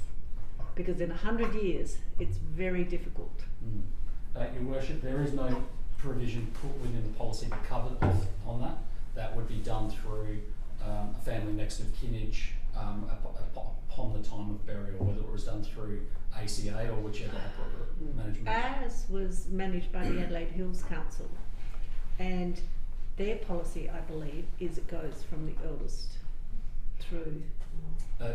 Should we put something like Council that in there? if Council wish to do that, we can definitely include a provision within the policy that caters to that. It would be doubling up effectively on what the management, the managers of the site would do anyway, but we can accommodate that if necessary. It stops those great big ads that you've got to put into the paper when this plot's coming up. If you've got a means of contacting and tracking Sorry, families. Worship, I don't mean to challenge the group manager, but could we just get some advice on that? Because it seems strange to me that a council could dictate how a family could actually determine how the plot is going to be passed on. I don't know that it's passed on, it's who the contact is. Yeah. So So it remains, can we just we can definitely follow could up. we just get clarification on that? Because I think I'd feel it quite embarrassing if council puts in something into a policy that it actually is null and void, that it has no authority to But tracking to inform. the contacts for a plot is quite important. I accepted that, See, councillor. I'm thinking it's more my that parents. the agreement. It's when the person buys buys the plot. There is a condition to the plot, which is not necessarily council policy.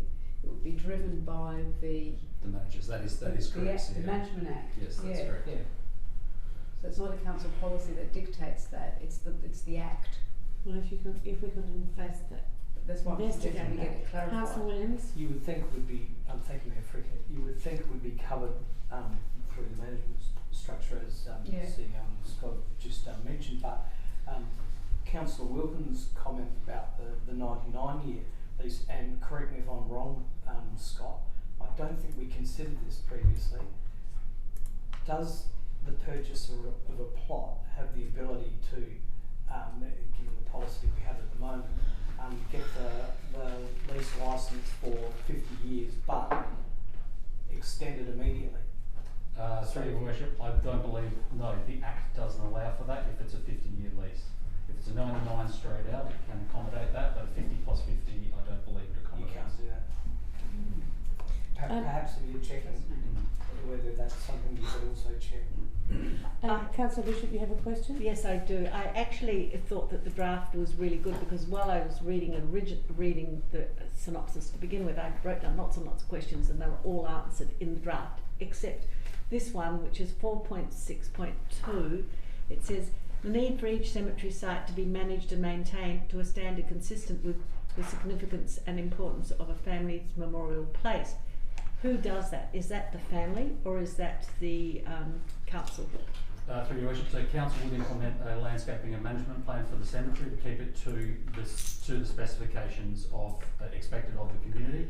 With regards to individual allotments, that would fall to the families themselves to maintain the individual allotment. If it became out of control, there's provisions within this policy as well that if it does become overgrown with weeds, council can intervene and on charge the respective owners of the lease. Okay. I have a question, if I may. Under point 1 of the motion, the last dot point, that any all income generated from the sale of burials be redirected back into the cemetery in the first instance, and excess funds be redirected into the open space programs and or projects. I have no problems with the first part, but I do have a problem with the second. I don't think we should actually tell council what to do. It's really council funds should go back into general revenue, because at the time open space programs are there's money around currently, always has been, and in grants etc. It could be needed by the council to do something very important where they could call on that money, but with this motion they couldn't. I think that's an unwise inclusion. Councillor Williams? I'm sure Councillor Councillor. Lincoln, one of you. Might be wanting to say the same thing as me. I No, would you say. go, you go. I think it was originally In the your suggestion. during the meeting, the Wesleyan Cemetery Committee also discussed the marketing of the sale of the plots within the cemetery, and the committee had thought that if people were looking to purchase plots there, if they thought that the money was going toward the upkeep of the cemetery, Yeah, I'm but not then, going to that but one. then also to the upkeep of the township in general, that it may be more appealing for marketing wise. Now, when you talk about it marketing wise, any funds that were left over, council's budget for open space and any works with parks and gardens and stuff would always well and truly exceed any amount that the cemetery would earn over and above the upkeep of the cemetery. So it's not like it would earn more money than what our annual budget would be for our open space work. So that was the thought, in that, as you said, there may be grants around, but at the same time that the extra money's not going to cover that, and we won't get grants to cover our entire open space projects throughout the period of the year. So that, and Councillor Lincoln, correct me if I'm wrong on that, but that was the thoughts of the Yeah, I believe so, and I think the other thing was, not sure how to put this in words, but I think if you're contributing towards this, you'd like to know that the money's going back into the beautification of the township and not into a survey or something like that. It's an operational expense. I think you want it to feel like it's actually contributing to like the livability of, you know, something that means something to people. So that was my interpretation. I don't know if I've explained that very well, but I did my best. No, I'm sorry, I think we already do look after the cemetery. That's, and you've said that. I just don't think we should be instructing a future council of what to do with the money, if there is any. Councillor I tend to agree with you. I don't think you're going to make a profit out of the burial sites up there. I think it'd be a full stop under the word after the word cemetery on that fifth dot point, and take the balance of that out. Any funds generated should go back into the cemetery. It's not as though it's a profit-making operation. That might be. We don't know. Oh. Councillor Furlong. I just look at the mechanics of trying to remember. You know, I'm just thinking how council administration, with the million things they've got, will have to try and remember that with this particular bucket of money, we must allocate it to there, and then I just see that's fraught with risk.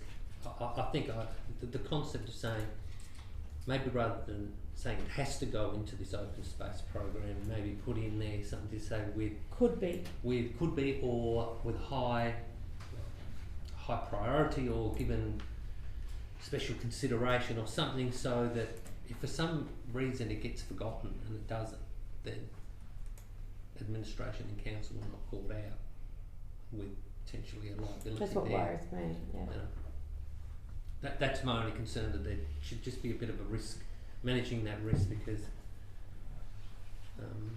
through the budgeting process and all of that, someone's going to have to remember that.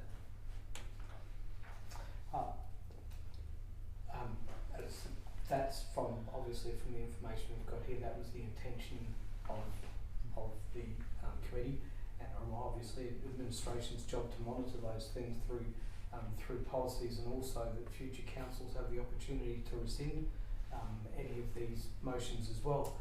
But another point that I would bring up in point one is, as I was reading through, I thought there was something just a little bit wrong with this, where it says the council note the following recommendations, and whether it should be that council endorsed the following recommendations. Through your worship, I was going to highlight that number one is council noting the recommendations as they were presented by the Wesleyan Cemetery Committee, and then the last one, number 8, is what you're going to do with those recommendations, so that if council was interested in slightly altering that last item that we've just been discussing, you would make that statement in point 8, because point 8 is your actioning of the Wesleyan Cemetery recommendations. Does that make sense? Yeah, yes it does, thank you for clarifying. Yep. So after the recommendation 1 of this report, you would put in there With amendment.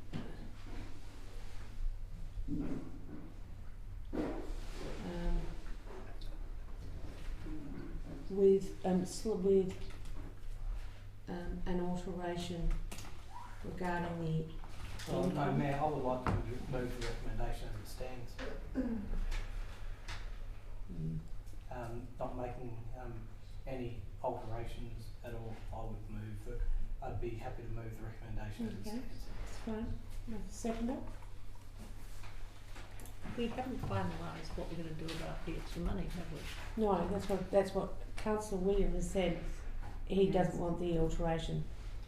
So he's moved the motion as it stands. Quite happy to have this knocked back, but why don't we link, say, any money that's in excess out of the cemetery goes towards the maintenance of Vale Park or Vale House, which is linking our two historic sites together financially.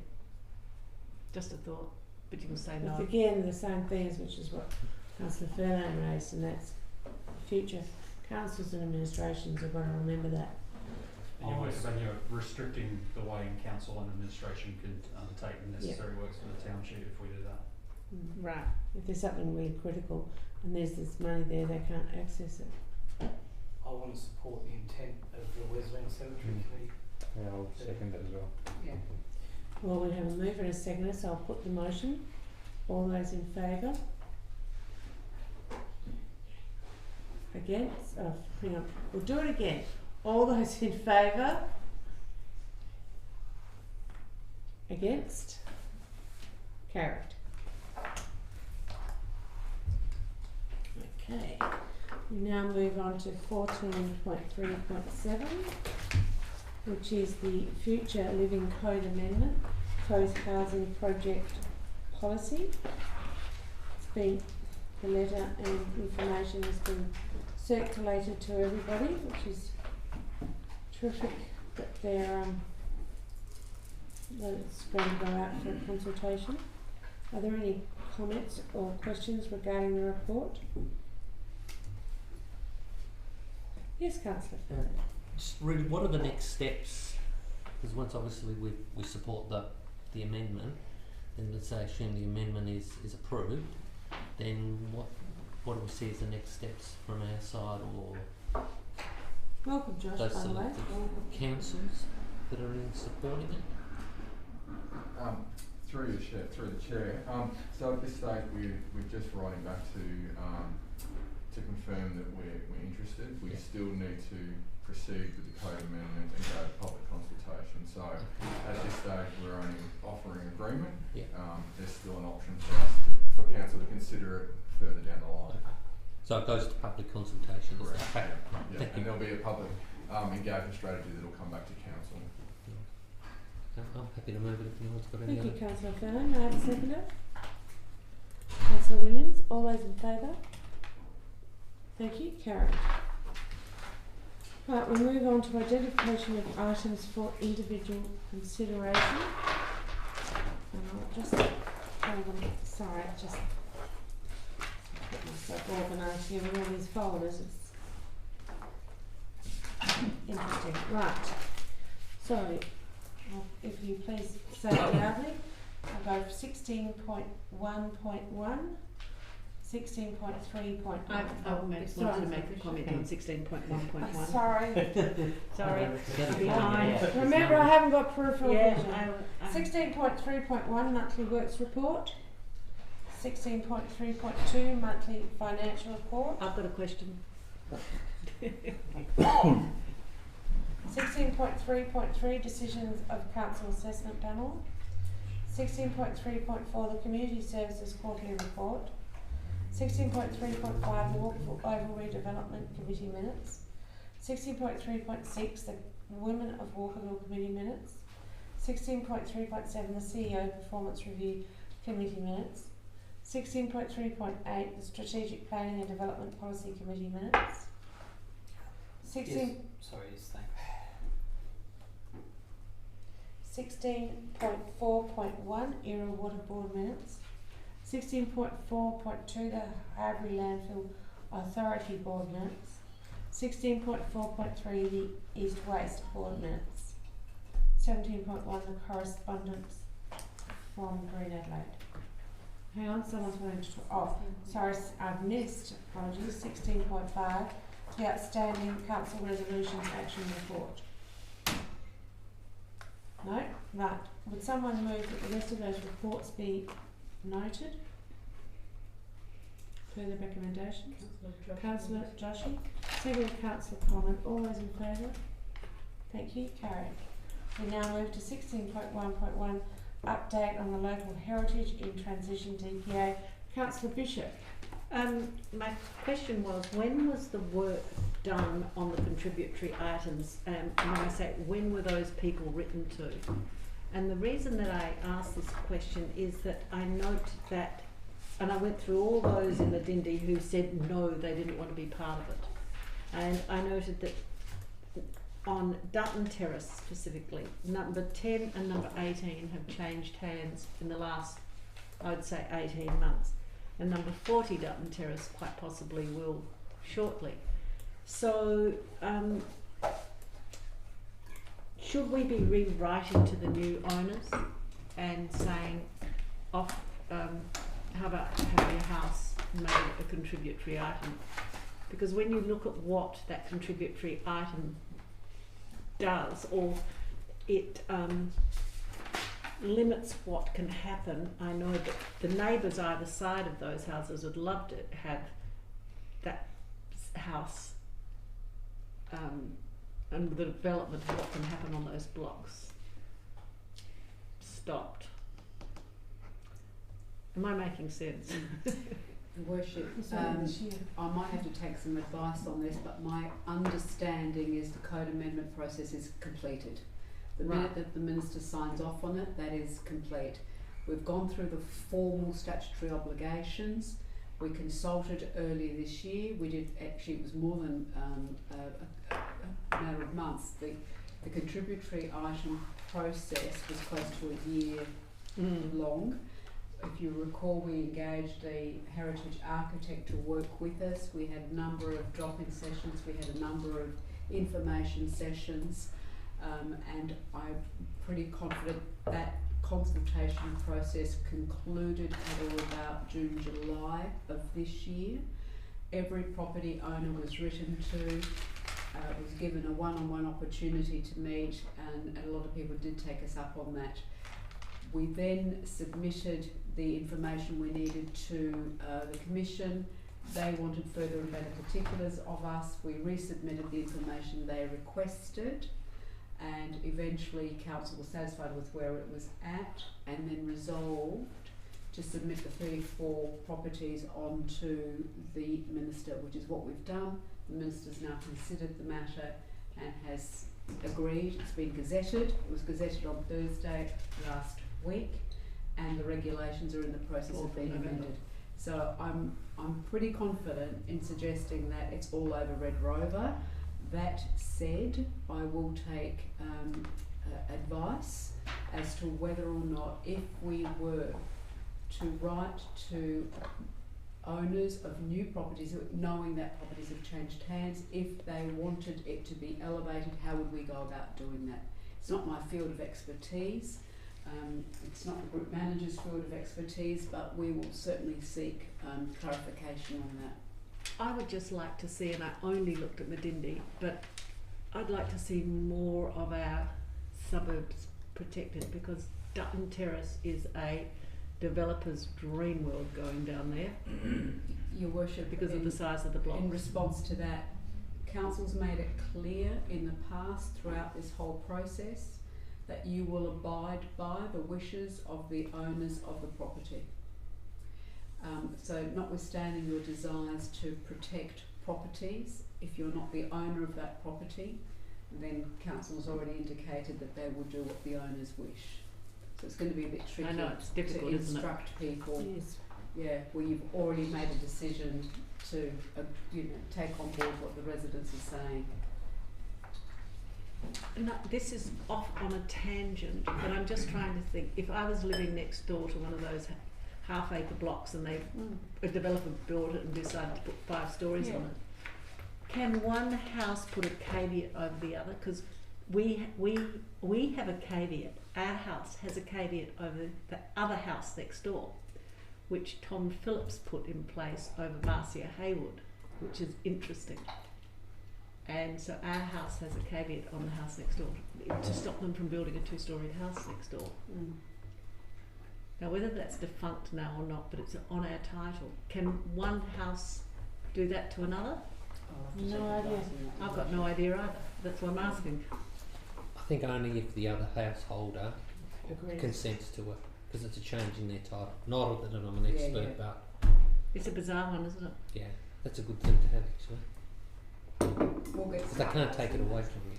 No, but we own both properties, so the big issue is that if we sold the whole Yeah. lot, then yes, but Then you can remove it. yes, Sorry. but it's scary in this area in Medindi, Gilberton, the big blocks in Church Terrace.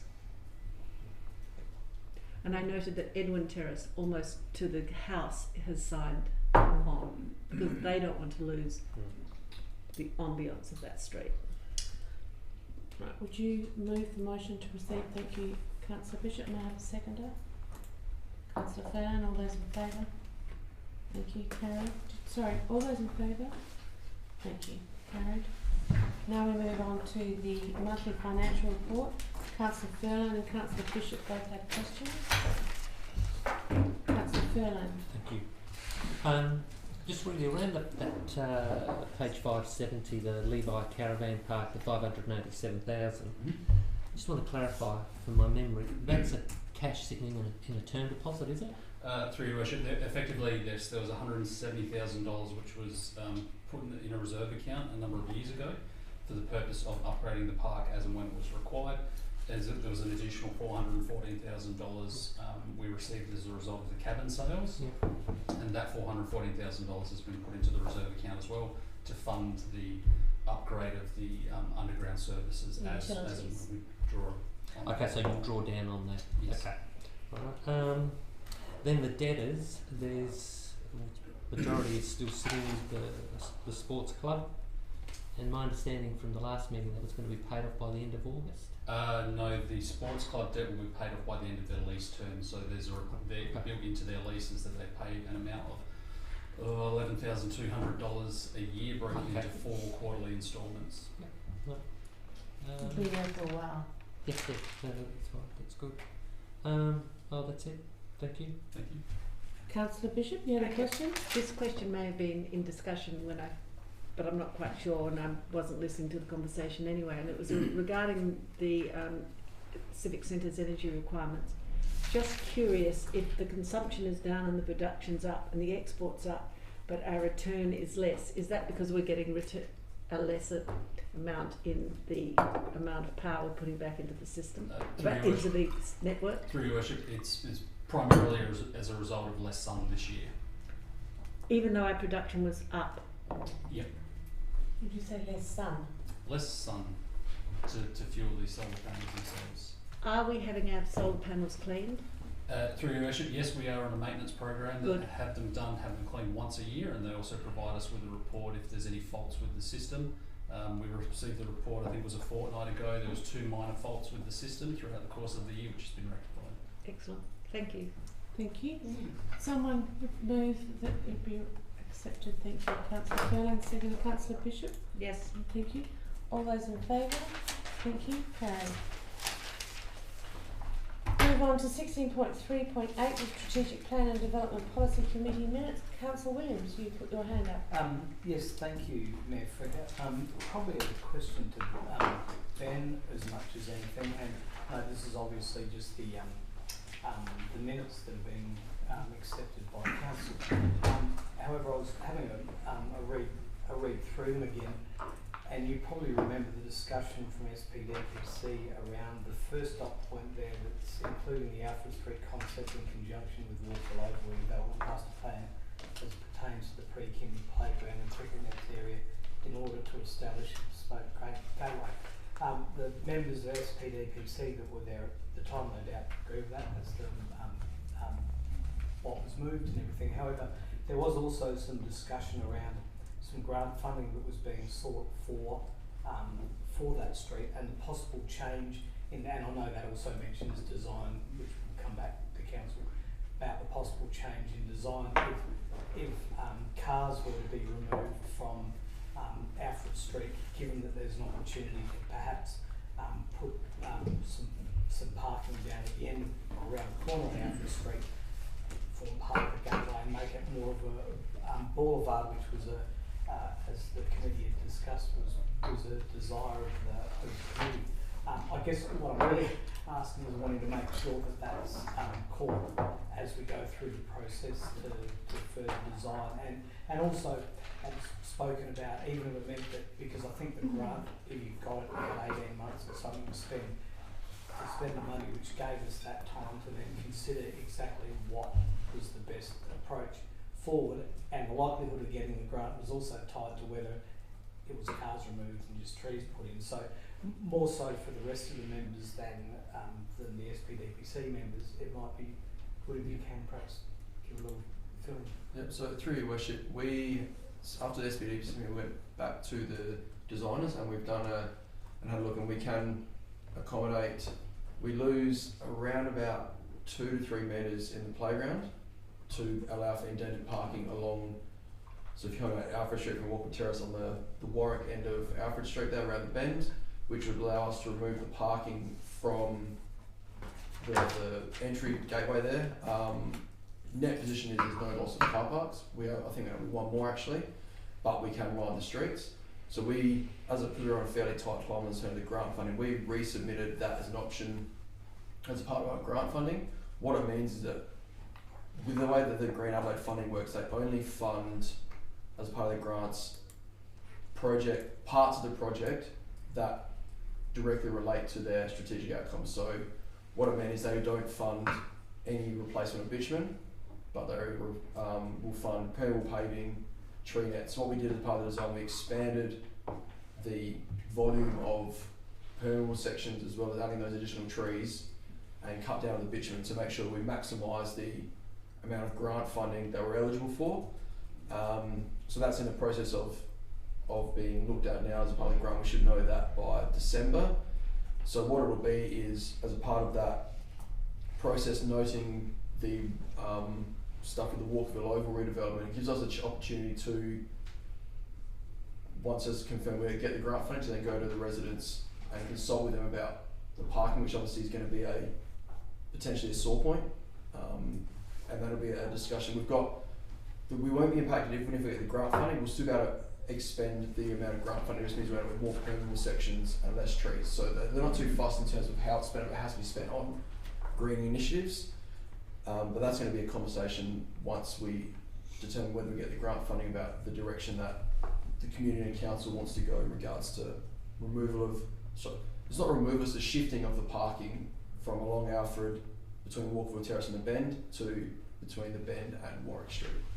Yeah, thanks very much, Ben. I mean, that's great if we are able to achieve it, because once again, it's part of the urban master plan going back. So often we come back to that and see that one of those was to make the connection to the oval through there, and we looked at it through a DPA at one stage, which didn't get over the line. So it's like finding another way to manage still doing it, just slightly different manner. So yeah, I'm really excited about that if it happens.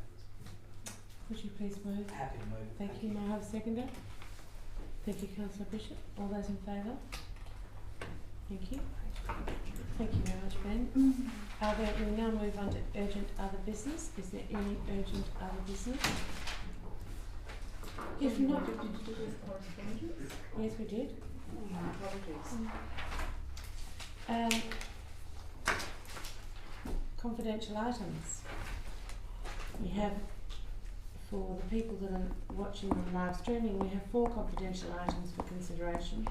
So we'll be moving in and out of confidence after we've done each item. We move into the first one regarding the strategic property Smith and Fuller expressions of interest tender. Would someone move that we... Just ask a question around the confidential item on that one. You may. I understand the confidentiality around the leasing side of things. However, should council resolve a different resolution, can we, in confidence, change the confidentiality around that? Your Worship, yes, I know where the question's going. Yeah. When you go into confidence, that's a public minute. Mm-hmm. There's administration's recommendation, which at this moment is earmarked for your consideration whether you want to keep it in confidence or release it into the public. So absolutely, councillor, if council determines to accept administration's recommendations, then the conversation I wanted to have with you all is, are you comfortable for the minutes of that section to be released in the public arena? That being the case, then we'll need to amend the component of coming out of confidence. Does that answer the question? Yep. Thanks. So we'll move into confidence. So do we have a mover? Will someone move that we go into confidence? Councillor Minky, seconded Councillor Joshi. All those in favour? Thank you. Carried. We move into confidence.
coming out of? Councillor, thank you.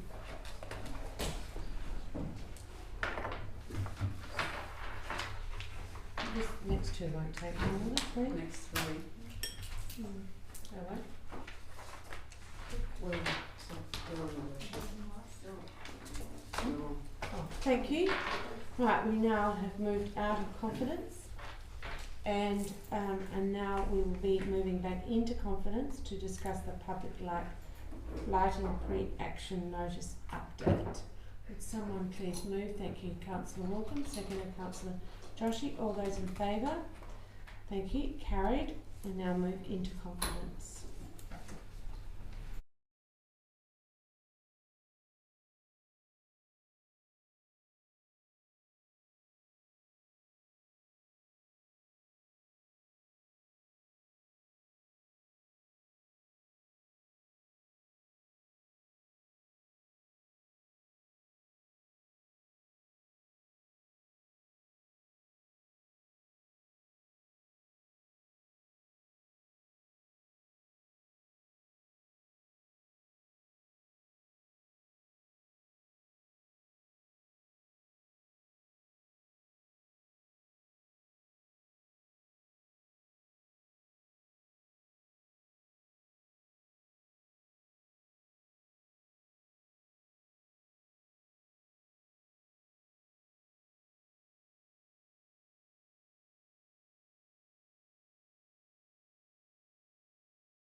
Thank you. Well, we've moved out of confidence and we're now going back in for confidence to discuss the Jones discretionary rebate application to do with the Watson car park. Would someone please move that we move into confidence? Councillor Wilkins, seconded Councillor Joshi. All those in favour? Thank you. Carried. We're now in confidence.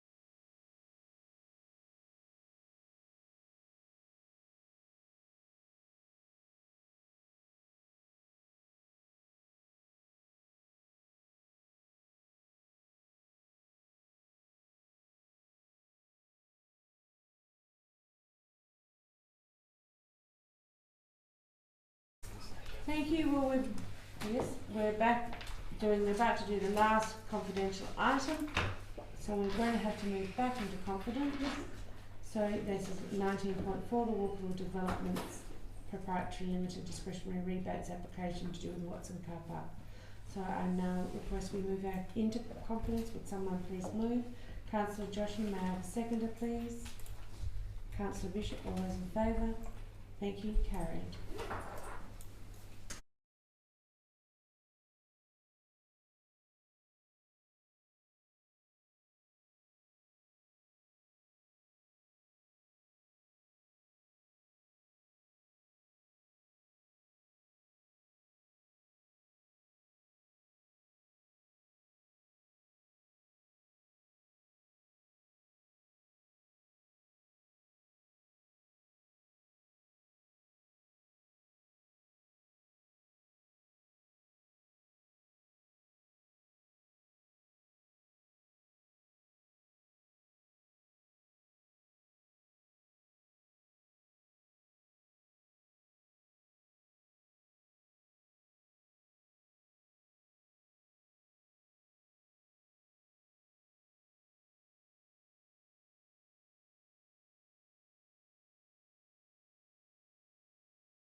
you very much. We've now moved out of confidence, and I now declare the meeting closed at 9:57 p.m.